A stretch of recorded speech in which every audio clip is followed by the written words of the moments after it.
नमस्कार, मैं नीलिमा शर्मा। आज शरद पूर्णिमा के अवसर पर आप लोग के समक्ष एक लघु कहानी लेकर प्रस्तुत हूँ, जिसका शीर्षक है शरद का चांद। सुमी आओ देखो तो पूनम का चांद कितना सुंदर लग रहा है। और फिर शरद पूर्णिमा के दिन इसकी सुंदरता देखते ही बनती है। आओ ना सुमी, छत पर आओ ना प्लीज़।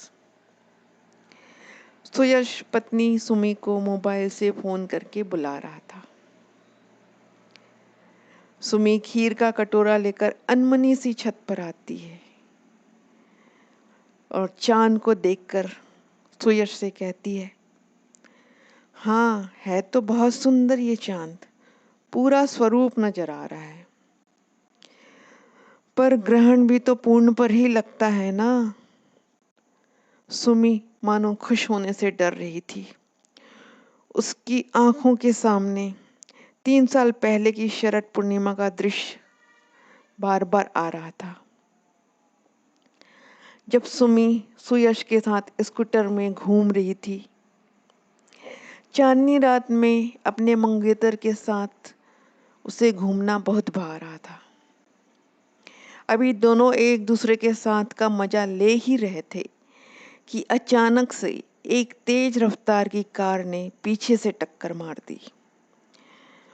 सुमी सड़क पर गिर गई और कार उसके पैर से होकर गुजर गई।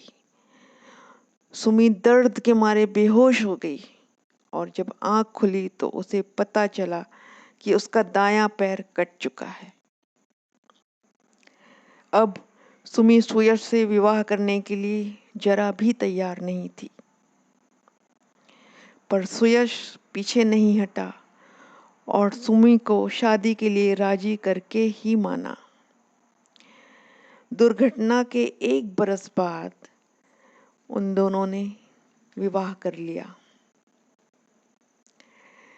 अरे कहाँ खोई हो सुमी?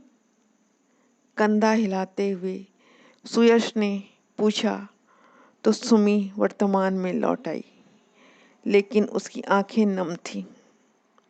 जिसे देखकर सुयश ने कहा, सुमी फिर तुम पुरानी बातों को लेकर बैठ गई। कितनी बार कहा है सारे अशुभ को भूल जाओ, पुराने कड़वे अनुभवों को मन से हटा दो, बीती बातों को भुला दो, केवल वर्तमान को देखो, केवल आज को देखो। और आज हम दोनों साथ हैं और हमारे सच्चे प्रेम का साक्षी है ये शरद का चांद। सुयश ने जिस अंदाज से ये कहा, सुमी के चेहरे पर मुस्कान फैल गई। अब सुयश को ऊपर चांद भी मुस्कुराता हुआ प्रतीत हो रहा था, मानो उन्हें खुश देकर चांद को भी बेहद खुशी हो रही है। धन्यवाद।